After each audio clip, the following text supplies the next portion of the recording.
5મો અધ્યાય કલમ 1 થી 8 ખાલી કબર। અઠવાડિયાની પહેલે દિવસે વહેલી સવારમાં હજી અંધારું હતું ત્યાં જ મગદલાની મરિયમ કબર આગળ આવીને જોઈ છે તો કબર ઉપરથી પથ્થર હટાવી લીધો હતો।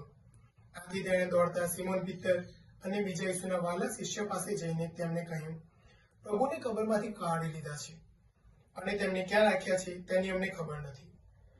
એટલે પીતર અને પેલો બીજો શિષ્ય ઉપડ્યા અને કબર ભણી જવા લાગ્યા। તેઓ બંને જોડાજોડ દોડતા હતા, પણ પેલો બીજો શિષ્ય પીતર કરતા ઝડપી દોડીને આગળ નીકળી ગયો અને કબરે પહેલો પહોંચી ગયો। તેણે નીચે વળીને અંદર જોયું તો શણના પટ્ટા ત્યાં પડેલા હતા, પણ તે અંદર ન ગયો। ત્યાર પછી તેની પાછળ સિમોન પીતર આવી પહોંચ્યો અને તે કબરની અંદર ગયો। તેણે જોયું તો શણના પટ્ટા ત્યાં પડેલા હતા અને ઈસુને માથે જે રૂમાલ ઓઢાડેલો હતો તે શણના પટ્ટા ભેગો પડેલો ન હતો, પણ એક બાજુએ જુદો વાળીને મૂકેલો હતો। પછી પેલો બીજો શિષ્ય જે કબરે પહેલો પહોંચ્યો હતો તેણે પણ અંદર જઈને જોયું અને તેને શ્રદ્ધા બેઠી। આ પ્રભુની વાણી છે, તે આપણો આધાર છે। જય ઈસુ વાલા ધર્મજનો, આજે માતા ધર્મસભા ઈસુના વહાલા શિષ્ય સંત યોહાનનો પર્વ ઉજવે છે।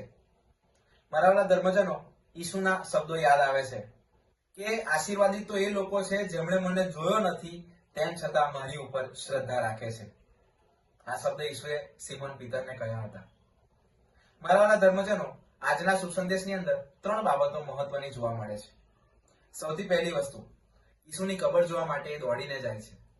બીજી વસ્તુ, એ શણના પટ્ટા જોવે છે અને માત્ર એ બંને વસ્તુ દ્વારા ત્રીજી મહત્વની બાબત, એમને શ્રદ્ધા બેસે છે। બંને સિમોન પીતર અને ઈસુનો વહાલો શિષ્ય એટલે કે સંત યોહાન બંને દોડતા કબરે જાય છે। બંનેનું દોડવું એ પ્રેમ દર્શાવે છે। ઘણી વખત આપણી ગતિ આપણો પ્રેમ દર્શાવતી હોય છે, કેટલું વહાલું એ વ્યક્તિ છે એ દર્શાવતું હોય છે, કેટલા ઝડપી આપણે એ વ્યક્તિ માટે આપણી લાગણી બતાવી શકીએ છીએ એ દર્શાવતું હોય છે। અને આજે સંત યોહાન ઈસુ પ્રત્યે કેટલો પ્રેમ રાખતા હતા એ આ ગતિ પરથી બતાવવામાં આવે છે। બીજી વસ્તુ, સૌથી પહેલા યોહાન પહોંચી જાય છે પણ કબરની અંદર જતા નથી, માત્ર અંદર વળીને જોવે છે તો શણના પટ્ટા વાળીને એક બાજુએ મૂકેલા હોય છે। ત્યાર પછી પીતર આવે છે અને પીતર અંદર ઉતરે છે। એ પણ જઈ શકતા હતા ને, પણ ના, એમણે સંત પીતરની રાહ જોઈ, કારણ ઈસુએ કહ્યું હતું પીતર એટલે ખડક, અને એ ખડક ઉપર મારી ધર્મસભાની ઇમારત ચણનાર છું। નમ્રતા, પહેલો ચાન્સ પીતરને આપ્યો। પીતર કબરમાં જાય છે, અંદર જઈને જુએ છે।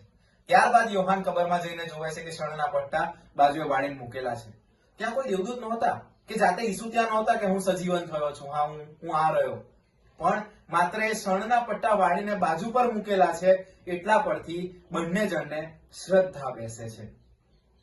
મારા વાલા ધર્મજનો, શ્રદ્ધાનું ઉત્તમ પ્રતીક માત્ર એક વાળેલું કપડું અને ત્યાંથી શ્રદ્ધા બેસે છે કે હા, ઈસુ સજીવન થયા છે। એ સંત યોહાન આજે આપણને ઘણો મોટો પાઠ શીખવી જાય છે। એમની નમ્રતા, ઈસુ પ્રત્યેનો પ્રેમ અને હા, ચોક્કસ કદી ના અલોપ થાય એવી શ્રદ્ધા આપણને આપણા જીવનમાં મેળવવી ઘણી જરૂરી છે। ચાલો સંત યોહાનની મધ્યસ્થી દ્વારા આજે આપણે વિનંતી કરીએ પ્રભુને, નવા જન્મેલા બાળ ઈસુને, કે આપણામાં પણ શ્રદ્ધાનો વધારો થાય। જય ઈસુ।